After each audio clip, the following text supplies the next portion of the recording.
Baik, bismillah. Kita segera mulai. Assalamualaikum warahmatullahi wabarakatuh.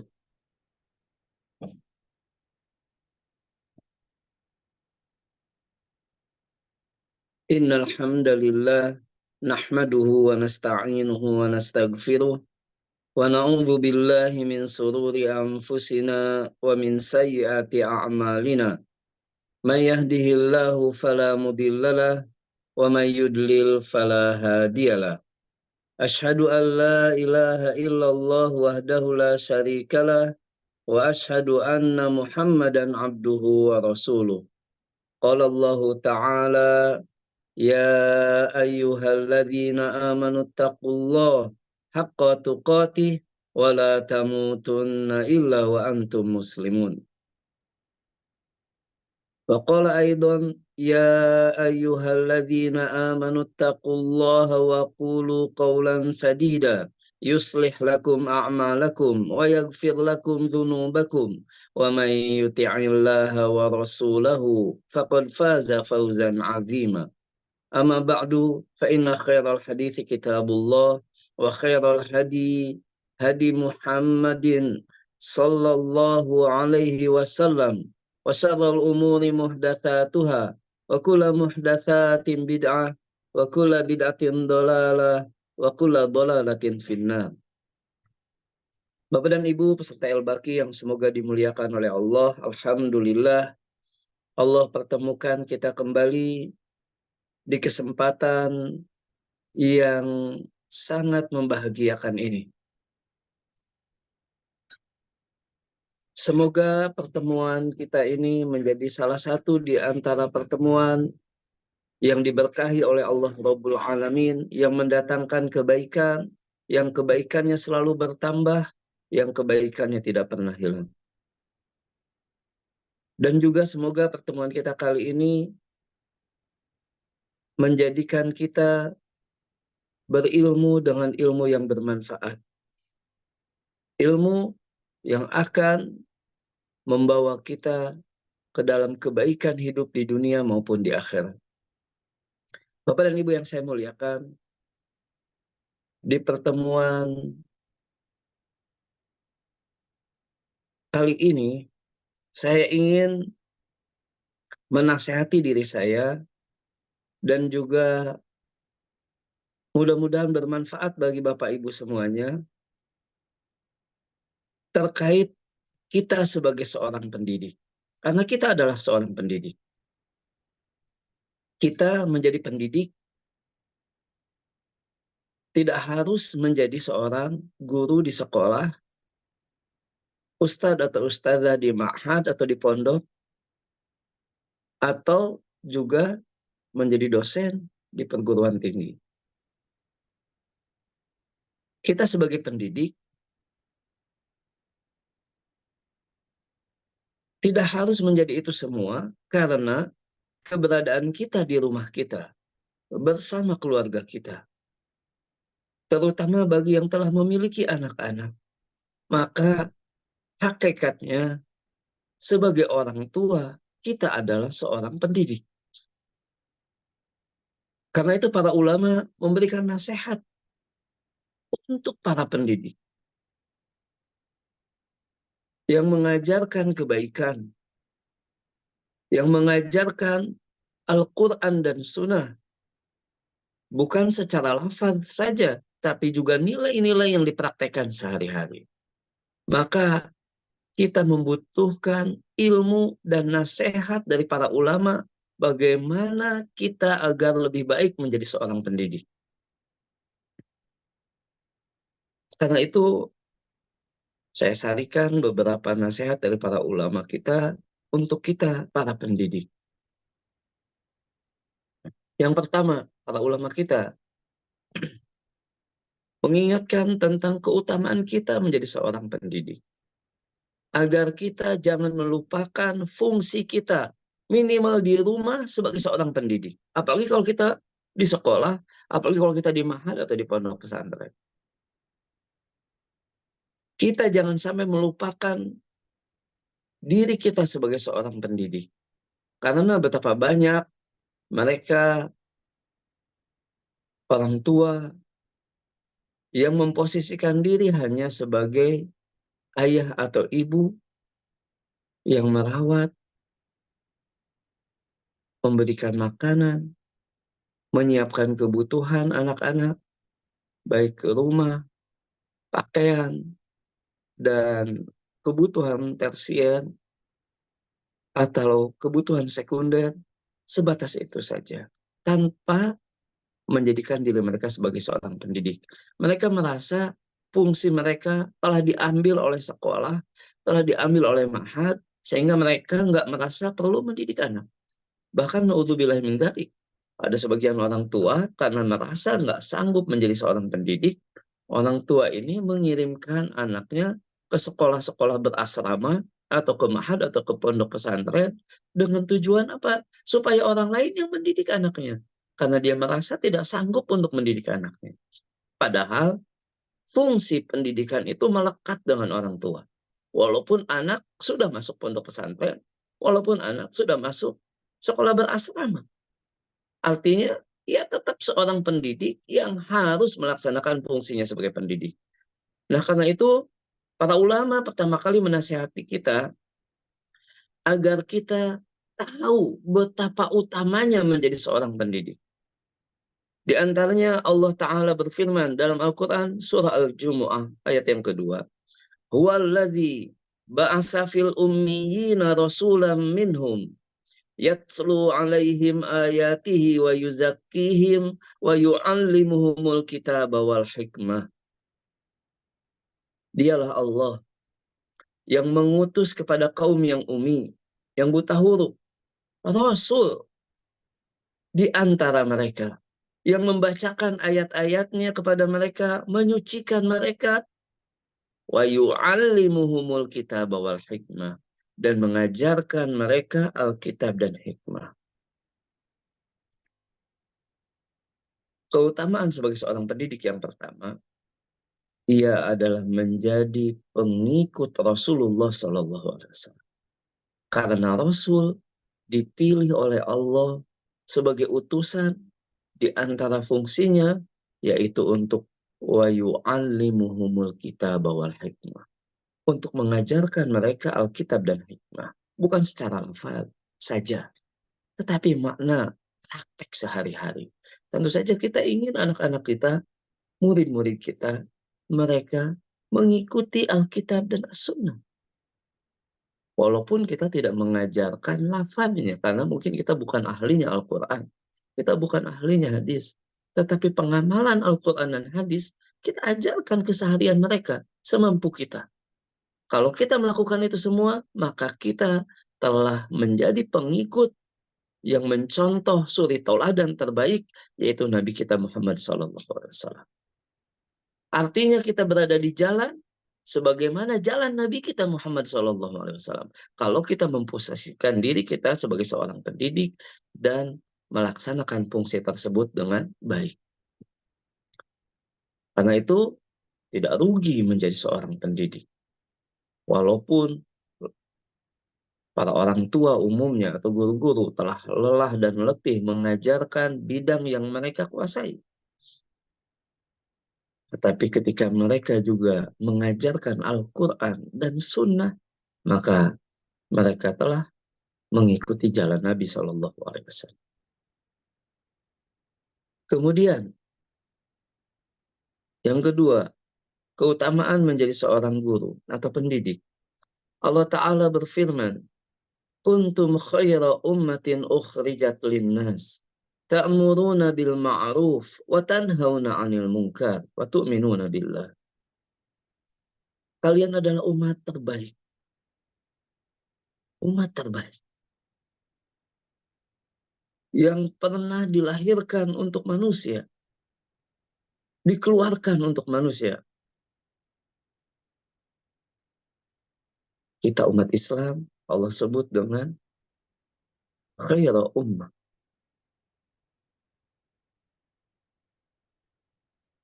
Apa ciri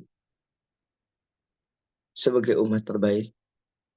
Di antaranya, Allah sebutkan dalam ayat ini, ta'muruna bil ma'ruf wa tanhauna 'anil munkar. Menyuruh kepada yang ma'ruf, mencegah dari yang munkar. Apa itu yang ma'ruf?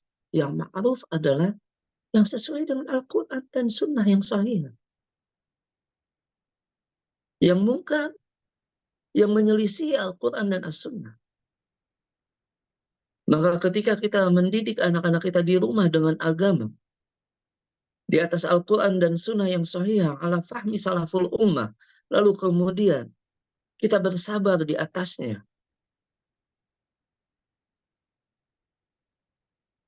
kita bimbing agar murid-murid kita, anak-anak kita, mengamalkan Al-Quran dan Sunnah, maka kita masuk kategori khair, khair ummah, umat terbaik. Sehingga rugi sekali mereka yang tidak mau menjadi seorang guru atau pendidik. Minimal buat anak-anak. Karena sekali lagi kita sebagai seorang pendidik, ternyata kita mengajarkan Al-Quran dan As-Sunnah, menyuruh kepada yang ma'ruf, mencegah dari yang mungkar, dan itulah ciri dari umat terbaik, umat Islam yang terbaik.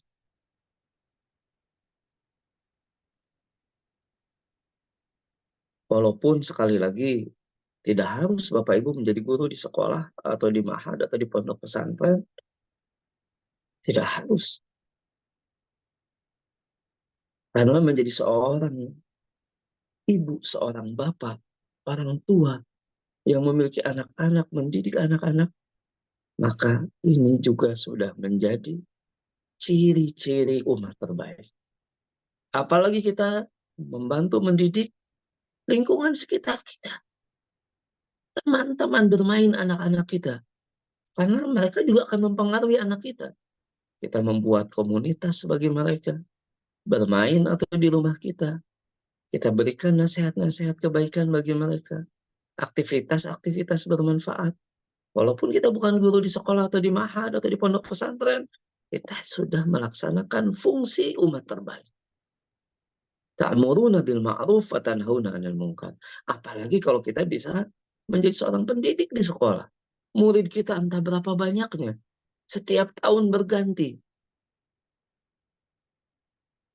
Maka semakin banyak kebaikan yang bisa kita dapatkan insyaallah ta'ala. Kemudian nasihat para ulama berikutnya, bahwa kita menjadi seorang guru atau pendidik, di antara keutamaannya adalah sebagaimana yang disabdakan oleh Rasulullah SAW dalam hadis riwayat Bukhari dari Utsman bin Affan radhiyallahu anhu, khairukum man ta'allamal Qur'an wa 'allama. Sebaik-baik kalian adalah orang yang belajar Al-Qur'an dan mengajarkannya. Lihat ciri manusia terbaik, bukan mereka yang belajar Al-Quran saja. Ta'allamal Quran wa 'allama. Belajar Al-Quran dan mengajarkannya. Mengajarkannya pada orang lain. Artinya, dia harus menjadi seorang pendidik. Seorang guru. Tidak cukup dia belajar Al-Quran bagi dirinya sendiri. Tetapi dia harus jadikan Al-Quran itu juga tersebar kepada orang lain, minimal yang dekat dengan dia, minimal amanah yang ia dapatkan, yaitu anak-anak mereka.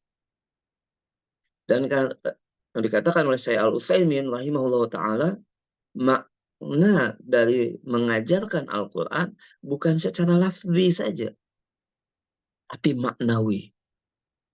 Bukan berarti kita harus menjadi guru Quran yang mengajarkan makharijul huruf, ya tajwid. Bukan. Kita memang harus menguasai Al-Quran, bisa membacanya dengan baik, dan bisa mengajarkan dengan baik. Tapi bukan itu saja maknanya. Tetapi juga secara maknawi, bagaimana mengamalkan Al-Quran tersebut. Maka kita dikategorikan khairukum. sebaik-baik dari umat Islam.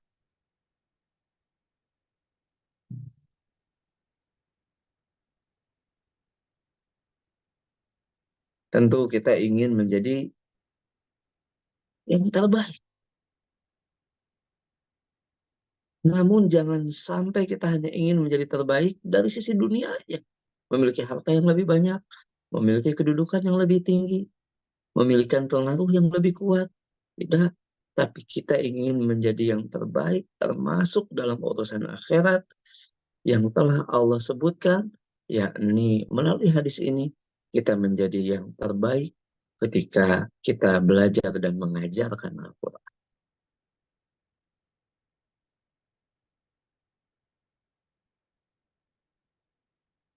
Kemudian keutamaan menjadi guru yang lain.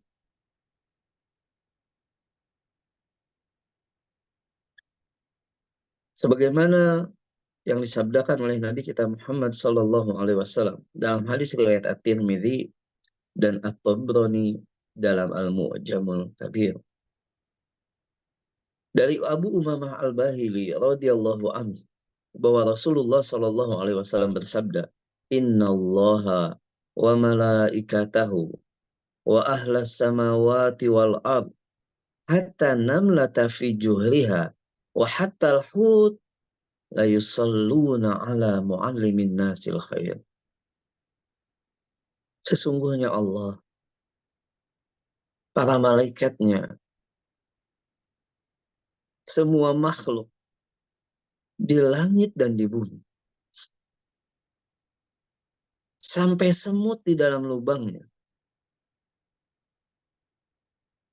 wa hatta al-hut, sampai ikan-ikan di lautan, la yusalluna ala muallimin nasil khair. Benar-benar, sungguh, semua makhluk tadi bersolawat dengan makna mendoakan kebaikan, mengharapkan kebaikan. Bagi siapa? Ala muallimin nasil khair. Pada manusia atau orang-orang yang mengajarkan kebaikan.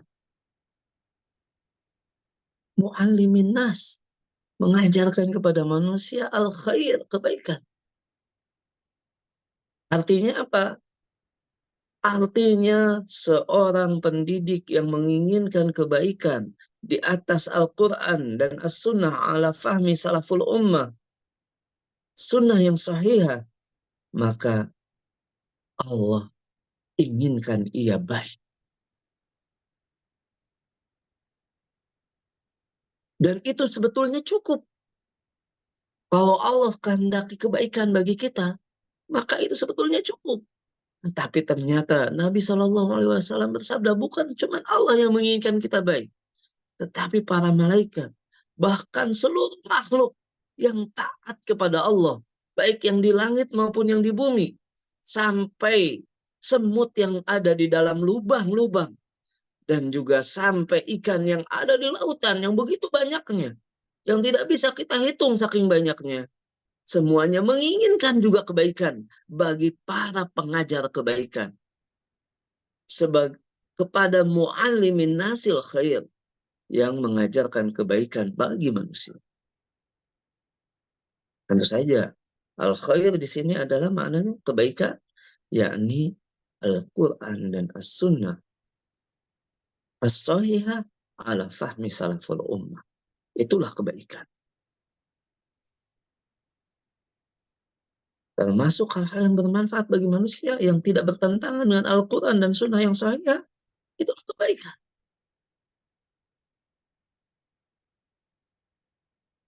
Maka itulah keutamaan menjadi pendidik. Dan seandainya harta-harta dunia ini baik bagi kita, dan kita sebagai seorang pendidik, maka Allah yang menghendaki kita baik, Allah akan berikan kebaikan harta itu bagi kita.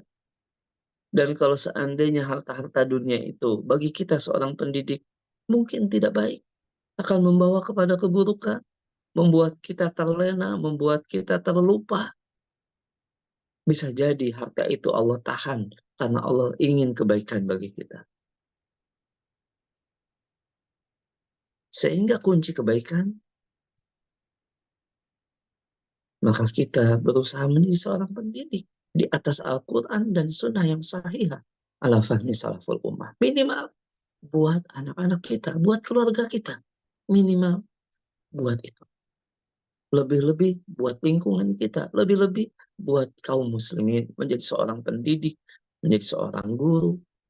Baik itu di sekolah, ataupun di ma'had, atau di pondok pesantren.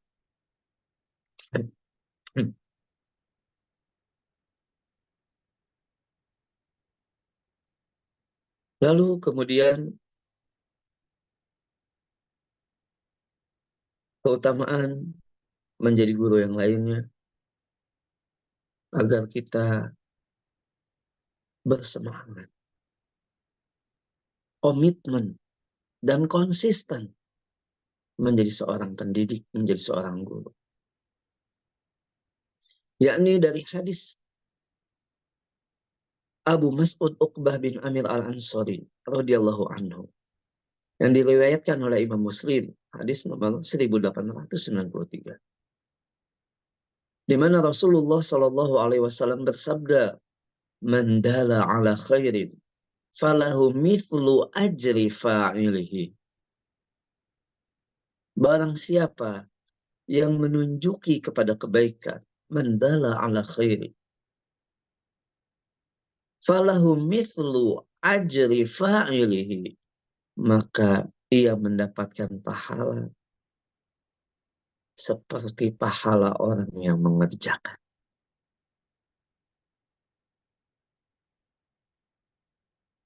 Multi level pahala. Mandala ala khairi, yang menunjuki kepada kebaikan. Sekali lagi, khair, kebaikan yang mutlak adalah kebaikan yang datang dari Al-Quran dan As-Sunnah As-Sahihah ala fahmi salaful ummah. Itu kebaikan yang hakiki. Dan kebaikan yang tidak bertentangan dengan itu. Kebaikan dunia selama tidak bertentangan dengan Al-Quran dan As-Sunnah yang sahih. Siapa yang menunjukkan kepada kebaikan, maka ia mendapatkan pahala seperti pahala orang yang mengerjakan. Karena itu di dalam hadis disebutkan, idza matal insan in qata'a anhu amaluhu. Kalau manusia itu meninggal, terputus amalnya. Illa min salas, kecuali 3. Apa di antaranya? Ilmu yang bermanfaat. Yang bermanfaat. Kenapa? Karena ilmu yang bermanfaat multi level pahala. Walaupun kita sudah meninggal, tidak akan terputus. Ketika kita mengajarkan kebaikan, minimal kepada anak kita, maka selama anak kita beramal dengan kebaikan itu, pahalanya tersampaikan kepada kita. Tanpa mengurangi pahala anak kita. Lalu ketika anak kita mengajarkan kepada cucu-cucu kita, kepada anak-anaknya, maka anak-anak kita mendapatkan pahalanya tanpa dikurangi. Kita pun mendapatkan pahalanya karena kita yang mengajarkan kebaikan kepada anak-anak kita, sampai anak kita mengajarkan kebaikan kepada anak-anaknya, yaitu cucu-cucu kita. Maka kebaikan itu akan terus mengalir kepada kita. Apalagi kalau anak kita jadi guru, mengajarkan kebaikan itu kepada banyak orang. Atau cucu kita yang menjadi guru. Atau kita sendiri yang menjadi guru. Yang mengajarkan kebaikan bukan cuma kepada anak-anak kita, tapi juga kepada murid-murid kita. Maka kita mendapatkan pahala seperti yang dilakukan oleh orang-orang yang kita ajarkan kebaikan tanpa mengurangi pahala mereka sedikit pun. Ini multi level pahala. Kalau seandainya hitungan matematika, kita punya modal 1 juta. Kemudian kita ajak orang-orang, taruhlah 10 orang. sama 1 juta. Lalu tiap orang itu juga mengajak 10 orang lagi. 10 juta itu hitungan dunia, multi level marketing. Yang jelas ini tidak disyariatkan. Mendapatkan dunia dengan cara seperti itu. Tapi saya ingin memberikan gambaran betapa banyak yang didapatkan oleh orang yang pertama kali mengajarkan kebaikan. Coba 1 juta. Di bawahnya 10 juta yang mendapatkan nambah dikurangi sedikit pun. Dapat 10 juta. Masing-masing bawa 10. Nambah 10 kali 10. 100 juta. Kalau masing-masing yang 100 itu bawa 10 lagi. 1 miliar. Padahal kita hanya mulai dari 1 juta. Dan itu mengalir terus tiap hari. Itu dunia. Yang jelas multi level marketing ini sudah dijelaskan oleh Ustaz kita di namanya Ustaz Erwan di Tarmidhi Hafizahullah kezaliman. Tapi ada yang lebih baik dari itu. Halal, bahkan kita hendaknya berlomba-lomba untuk mendapatkannya. Yakni apa? Multi level pahala. Dengan cara apa? Mandala ala khairi. Barang siapa yang menunjuki kepada kebaikan. Falahu mithlu ajri fa'ilihi. Maka ia mendapatkan pahala seperti pahala orang yang mengerjakan. Multi level pahala.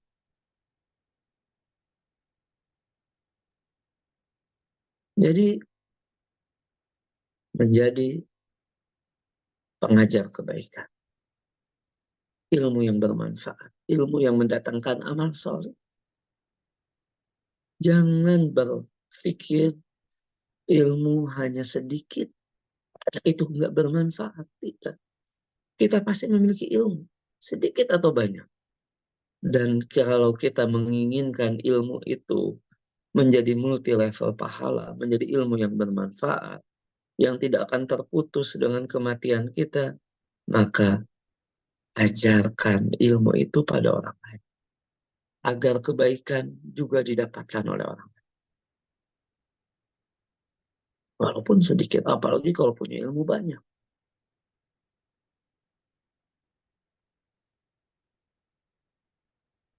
Atau hafalan pengamalan Al-Quran. Hanya 1 ayat, 1 surat. Yang pendek. Ajarkan pada anak kita minimal. Ajarkan pada lingkungan anak-anak kita. Lingkungan rumah kita. Ajarkan pada orang lain semampu kita. Gak harus duduk di majelis. Lalu murid-murid duduk. Ya, ajarkan dalam kehidupan sehari-hari kita.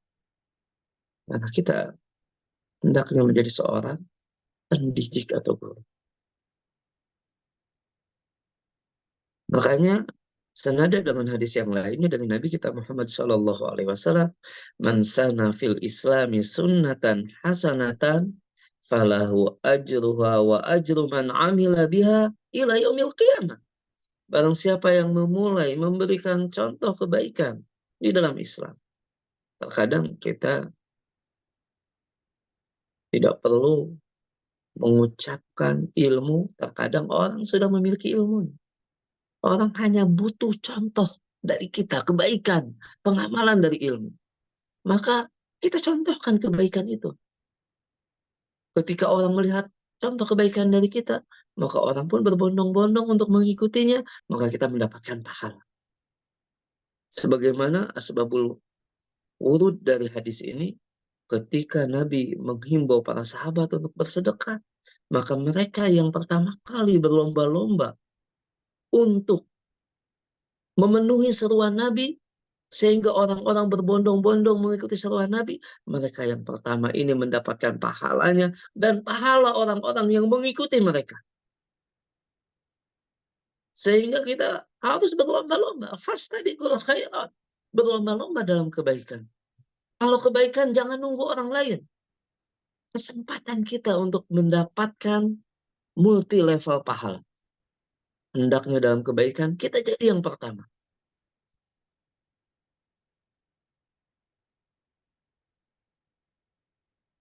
Ketika kita misalnya menghimbau anak-anak kita menyumbang ke Palestina, maka mulailah dulu dengan diri kita. agar kita dapat multi level pahala.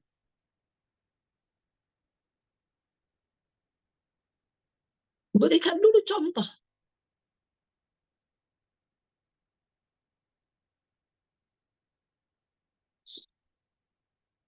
Di rumah, ketika kita hendak mengajarkan anak-anak kita sholat, kita dulu yang memberikan contoh. Bagi bapak-bapak, sholat sunnah di rumah. Supaya jadi contoh buat anak-anaknya, buat keluarganya. Dan sebaik-baik sholat sunnah di rumah.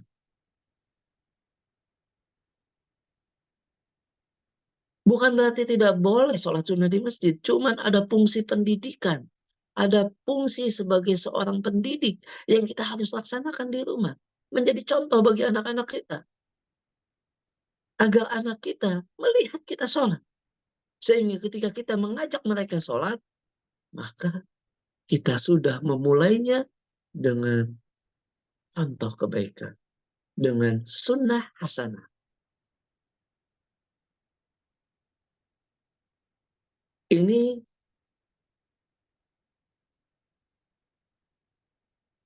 keutamaan menjadi pendidik atau guru.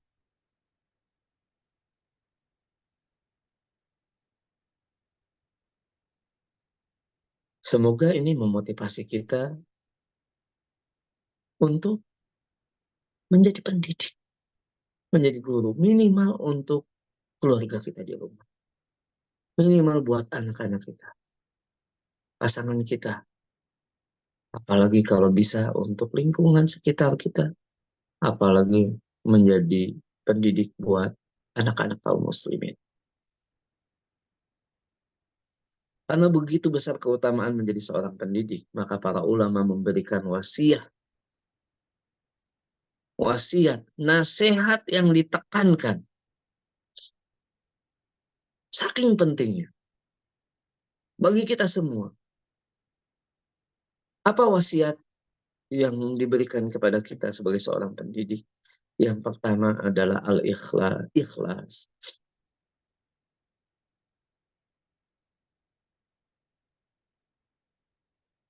Karena innamal a'malu binniyat. Amal itu tergantung kepada niat.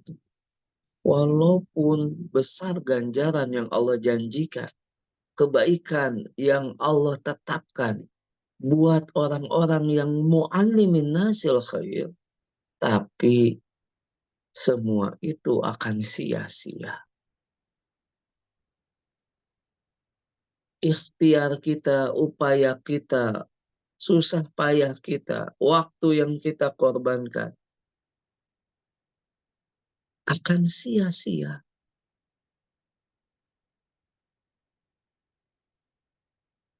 Sebagaimana yang Allah sebutkan juga dalam Quran surat Al-Furqan, wa qadimna ila ma 'amilu min amalin faja'alnahu haba'an mansura.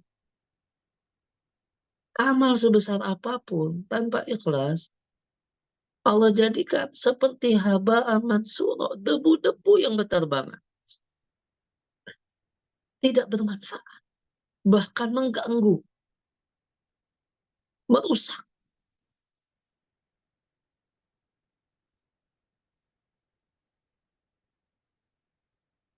Karena itu, wasiat yang senantiasa ditekankan oleh para ulama, apalagi kepada kita sebagai pendidik, sebagai guru, maka nasihat yang pertama adalah ikhlas. Karena betapa banyak kita sebagai orang tua kadang-kadang menginginkan dunia dengan mendidik anak-anak kita.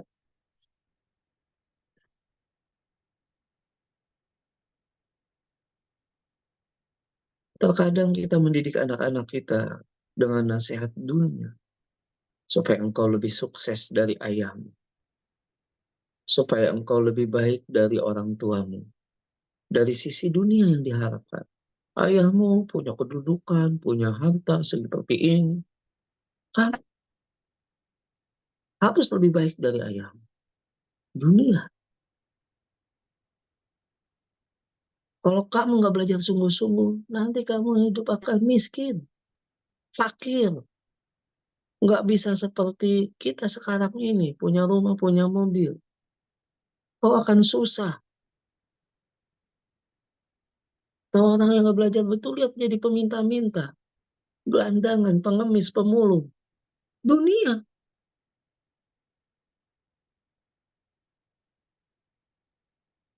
Padahal innamal a'malu binniyat. Amal itu tergantung pada niatnya. Padahal amalan yang kita ajarkan, amalan yang bakal mendatangkan kebaikan dunia dan akhirat. Tapi ketika kita malah menginginkan dunia, maka sebatas itu mungkin yang akan Allah berikan kepada kita. Nggak akan lebih. Sebatas dunia.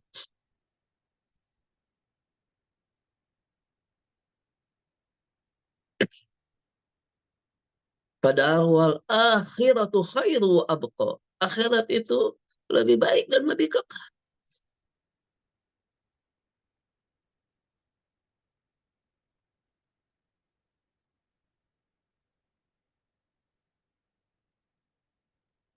Jarang sekali kita mendengar orang tua menasihati anaknya agar mendidik diri mereka dengan ilmu, dengan Al-Quran, As-Sunnah, dengan kebaikan, belajar, itu ke sekolah dengan nasihat agar engkau jadi anak yang soleh, belajar.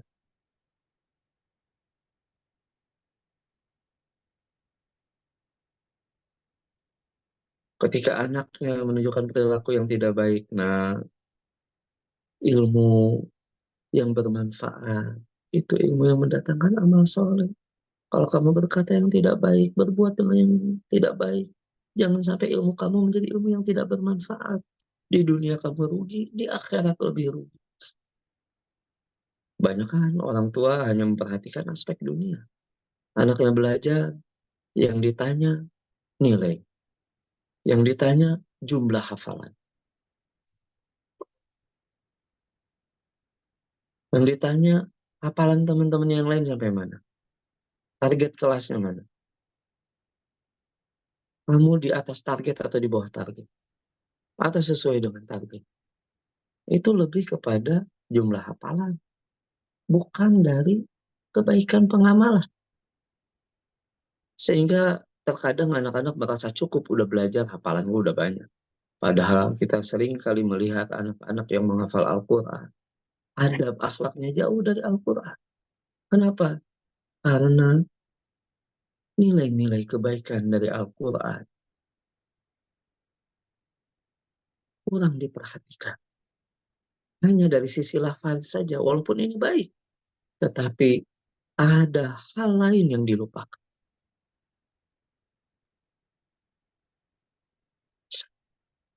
Jadi nasihat yang pertama para ulama kita ikhlas. Meniatkan lillah karena Allah. Kita lihat proses anak-anak kita dalam belajar kebaikan. Kita ingatkan tentang amalan baik, amalan solehnya. Maka nilai anak-anak kita mengikuti kemampuan anak-anak.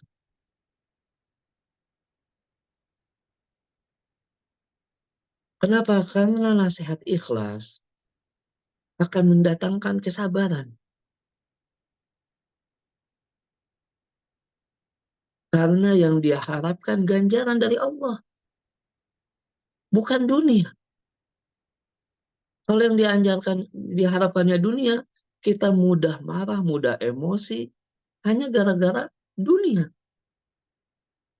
Tapi kalau niat kita ikhlas, mengharapkan ganjaran dari Allah, maka kita akan lebih bersabar dalam mendidik anak-anak kita, mendidik murid-murid kita. Terkadang seorang guru, seorang pendidik di sekolah, khawatir mendapatkan penilaian buruk dari atasannya dengan tolak ukur. Seringkali atasan itu input dan output. Inputnya ini, kenapa outputnya begini? Berarti kamu sebagai guru yang gagal. Takut seperti itu sehingga yang dikejar adalah hanya materi. Yang dikejar dunia. Penilaian dari atasannya. Ini sesuatu yang perlu kita tinggalkan. Karena nasihat para ulama Begitu besarnya keutamaan menjadi seorang pendidik guru, ikhlas. Harapkan wajah Allah. Cari ridho Allah. Jangan ridho manusia. Jangan ridho murid. Apalagi ridho orang tua murid. Mengharapkan hadiah dari orang tua murid. Maka ini mengharapkan dunia. Harapkan ridho dari Allah. Maka yang lain akan mengikuti. Karena siapa yang mencari keridhaan Allah, mengharapkan akhirat dengan amalnya, maka dunia akan mengikuti. Tapi siapa yang mengharapkan dunia, maka tercerai-berailah urusan. Dan di antara tolak ukur ikhlas, nasihat para ulama, yaitu kita tidak meminta seorang saksi pun, siapapun itu, atasan, pasangan. Ya, karena terkadang suami istri bilang, aku sudah begini, begini, begini. Seolah-olah minta kesaksian. Saya udah begini, kamu gimana? Tidak. Kalau ikhlas tidak meminta seorang saksi pun terhadap amal yang kita kerjakan.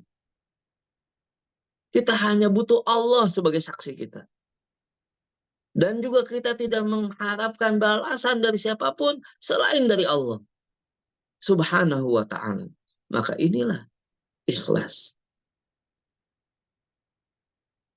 Bahkan para ulama menyebutkan di antara bukti keikhlasan seseorang dalam menjalankan amal kebaikan, mengajarkan kebaikan, jika seorang hamba melakukan amal soleh. Contohnya, kita sebagai pendidik, melakukan tugas kita sebagai seorang pendidik dengan amanah, di atas Al-Quran dan Sunnah Sahihah, ala fahmi salaful ummah. Tapi ternyata yang dipuji orang lain, yang mendapatkan penghargaan orang lain. Apa di antara bukti ikhlas, kata para ulama kita? Orang yang ikhlas tidak peduli. Tidak peduli dengan penglihatan dan penghargaan dari manusia. Tidak peduli. Bahkan ia tidak peduli seandainya amal baik dia dianggap orang lain yang melakukan. Dinisbahkan kepada orang lain. Bahkan ketika dia melakukan amal soleh, ternyata orang lain yang dipuji, orang lain yang diberikan penghargaan, dia malah bahagia. Kenapa? Karena dia merasa Allah menjaga amalnya. Allah menjaga amalnya di sisinya.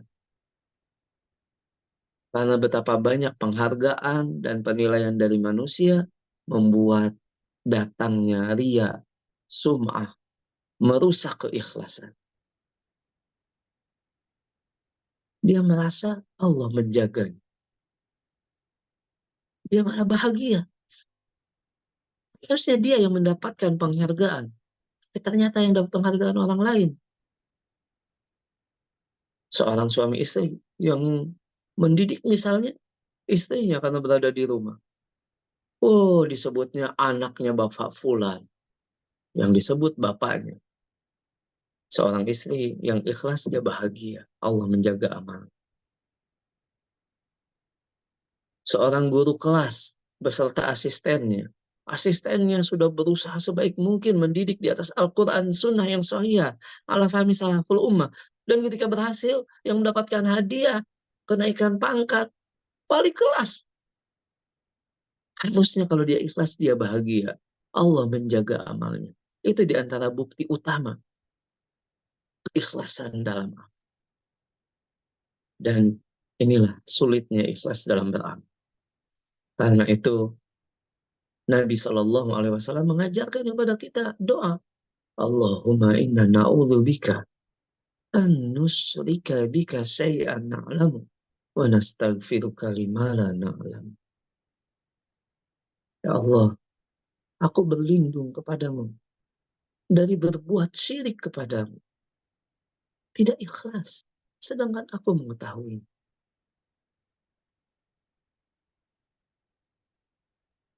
Sedangkan aku tidak mengetahuinya. Dan aku memohon ampunan kepadamu. dari aku yang tidak mengetahui. Maka kita berlindung kepada Allah dari berbuat syirik, lawan dari ikhlas.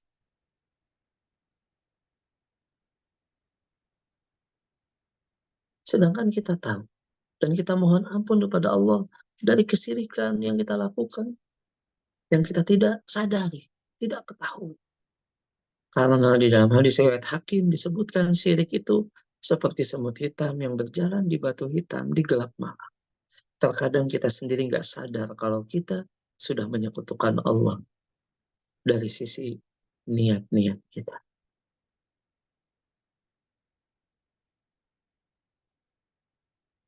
Makanya para ulama menasehati tentang ikhlas ini dengan berbab-bab berjilid-jilid. Karena betapa pentingnya kita menjaga niat kita, keikhlasan kita.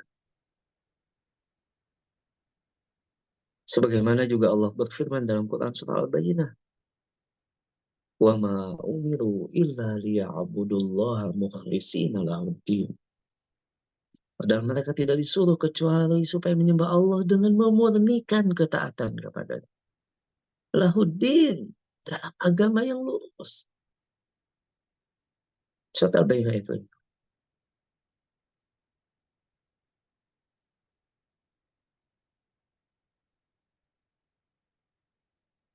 Dan juga di dalam ayat-ayat yang banyak, di antaranya surat Al-An'am ayat 161 sampai 163 dan surat-surat yang lain. Allah menasihatkan kita agar ikhlas dalam beramal.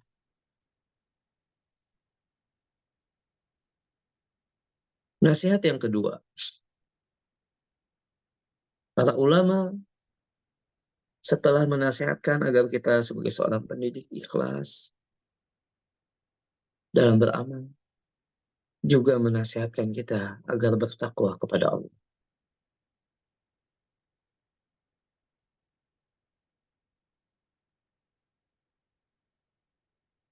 Takwa adalah beramal ala nuri minallah, dengan cahaya Allah, dengan ilmu, dengan Al-Quran, dengan sunnah yang sahih ala fahmi salaful ummah. Itulah takwa di atas ilmu. Tidak mungkin kita bisa bertakwa tanpa ilmu.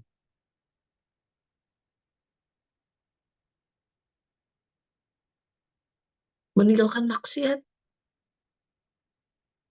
juga di atas cahaya Allah, ala nuri minallah, dan takut akan siksa Allah. Karena nggak mungkin kita meninggalkan maksiat kalau kita nggak punya ilmu. Betapa banyak mereka yang bermaksiat, khususnya sebagai seorang pendidik,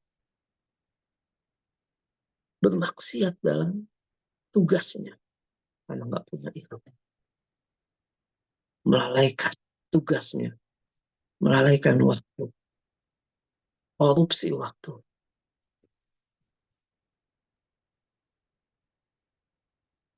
melalaikan tugasnya, bermalas-malasan, maksiat. Padahal itu maksiat.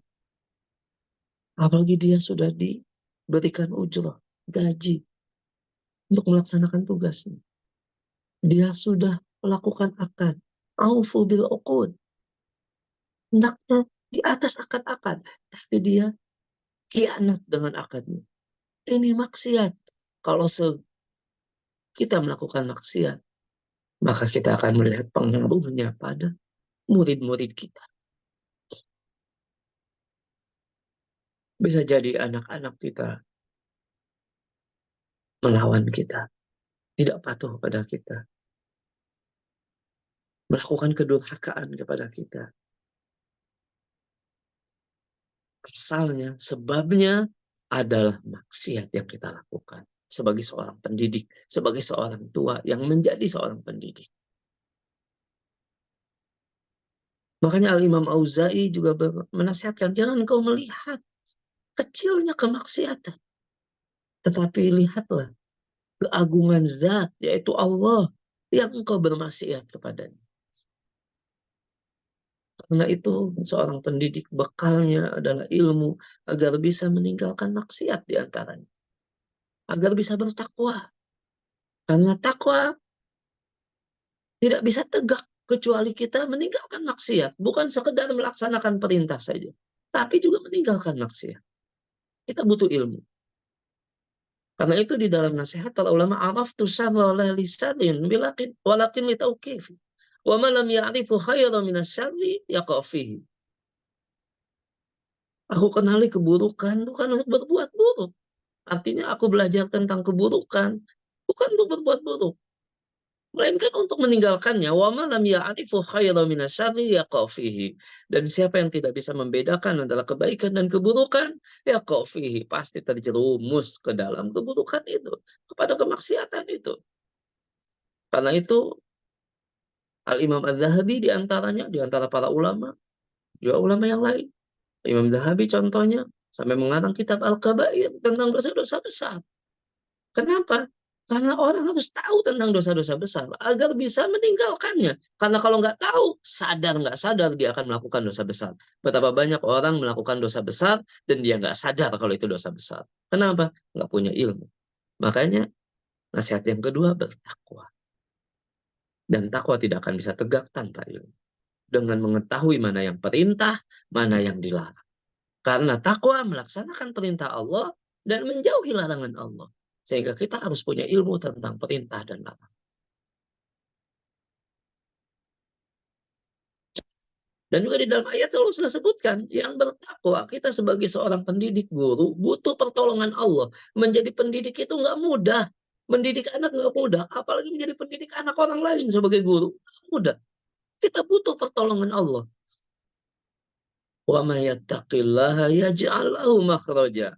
Barang siapa yang bertakwa kepada Allah dalam Quran surah At-Talaq, yaj'al lahu makhraja, Allah jadikan baginya jalan keluar. Wa yarzuqhu min haitsu la yahtasib. Wa may yattaqillaha yaj'al lahu makhraja. Barang siapa yang bertakwa kepada Allah, Allah jadikan jalan keluar bagi kesulitan. Wa yarzuqhu min haitsu la yahtasib. Dan memberikan rezeki dari jalan yang tidak diduga. Jadi kalau seorang guru merasa rizkinya seret, seorang pendidik, orang tua merasa rizkinya seret, bisa jadi dia tidak bertakwa dalam mendidik anak-anak. Bisa jadi. Tidak bertakwa dalam mendidik murid-muridnya. Bisa jadi. Karena kalau dia bertakwa, Allah sudah janji. Dan Allah tidak mungkin mengingkari janjinya. Allah berjanji. Allah berikan jalan keluar dari kesulitannya. Dan Allah janji, Allah akan berikan rezeki dari jalan yang nggak disangka-sangka. Tidak akan sulit insya Allah. Seorang guru, seorang pendidik. Hidupnya akan bahagia insya Allah. Dan kalau ia meninggalkan takwa, melakukan maksiat, maka akan banyak kejelekan yang ia dapatkan. Sebagaimana yang disebutkan oleh Ibnu Qayyim. Pertama, maksiat akan menghalangi ilmu. Padahal ilmu adalah kebaikan. Bahkan ilmu adalah awal kebaikan. Kita tahu al-ilmu qabla qauli wal amal. Ilmu sebelum ucapan dan perbuatan, kata Imam Bukhari dalam babnya. Fa'lam annahu la ilaha illallah wastaghfir li dzanbi. Ketahui, berilmu dulu. Bahwasanya tiada yang berhak disembah dengan benar selain Allah. Wastaghfir li dzanbi. Dan mohon ampunlah atas dosamu. Artinya kita butuh ilmu sebelum minta ampun pada Allah. Tapi kalau kita bermaksiat, maksiat akan menghalangi ilmu. Ilmu nur, ilmu itu cahaya. Dan maksiat akan memadamkan cahaya. Itu sebenarnya dikatakan oleh Ibnu Qayyim rahimahullah. Yang kedua, kalau kita meninggalkan takwa, bermaksiat, bukan sekedar menghalangi ilmu, takwa menyebabkan terhambatnya rizki. Karena mafhum mukhalafah dari ayat dalam surat At-Talaq tadi.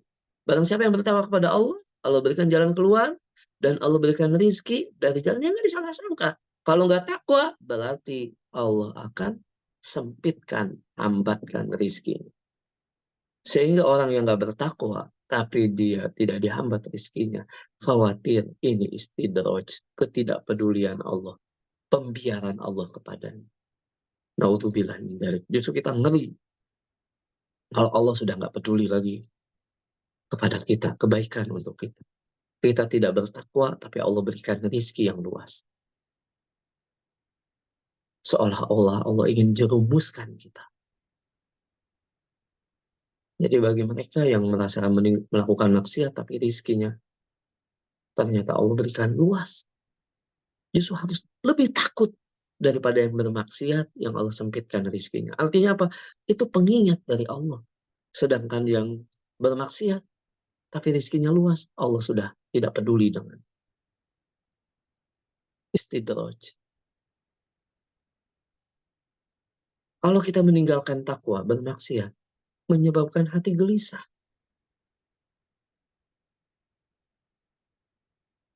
Tidak ada kenikmatan.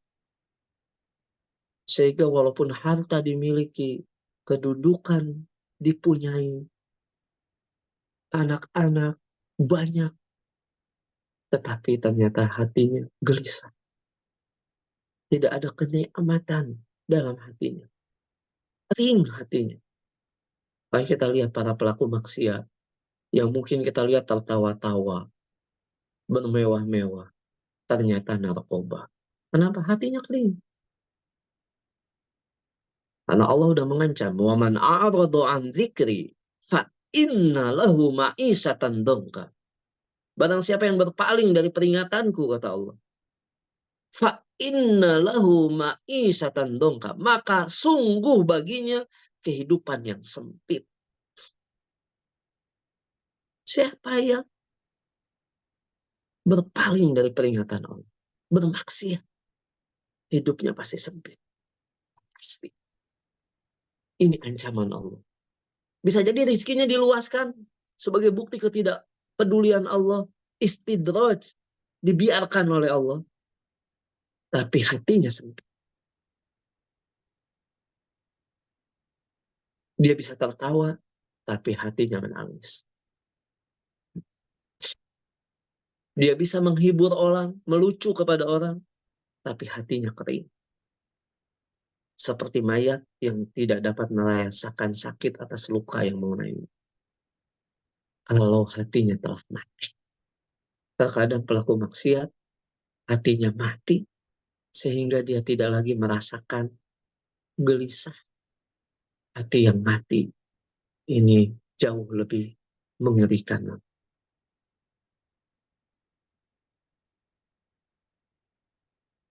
Baik, karena waktu juga sudah habis, untuk nasihat ketiga, teladan yang baik, akhlak yang baik, dan mendidik dengan baik, mendidik dengan ilmu, ini insya Allah Bapak Ibu bisa baca di slide yang saya sudah bagikan. Karena seperti janji saya, insya Allah slide-slide ini akan saya bagikan di grup. Bagi peserta silakan, saya sudah bagikan melalui admin.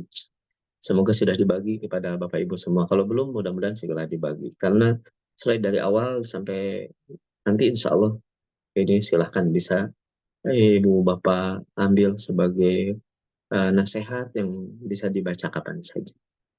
Baik, ini saja yang bisa saya sampaikan. Mohon maaf pertemuan kali ini karena waktu telah habis, tidak ada sesi tanya jawab terkait materi, dan juga sebaiknya menanyakan ini kepada ustadz yang berilmu, ya ustadz-ustadz kita. Saya hanya ingin menyampaikan saja hal-hal yang saya dapatkan dari para ustadz-ustadz kita, para nasihat para ulama baik yang saya dengar langsung melalui YouTube ya, atau juga yang sudah dijelaskan oleh ustadz-ustadz kita. Semoga apa yang saya sampaikan ini bermanfaat buat saya, buat keluarga saya, buat Bapak Ibu dan keluarga Bapak Ibu semua, dan kaum muslimin pada umumnya. Kita tutup dengan doa majelis. Subhanaka Allahumma wa bihamdika asyhadu an la ilaha illa anta astaghfiruka wa atubu ilaik. Jazakumullahu khairan. Wassalamualaikum warahmatullahi wabarakatuh.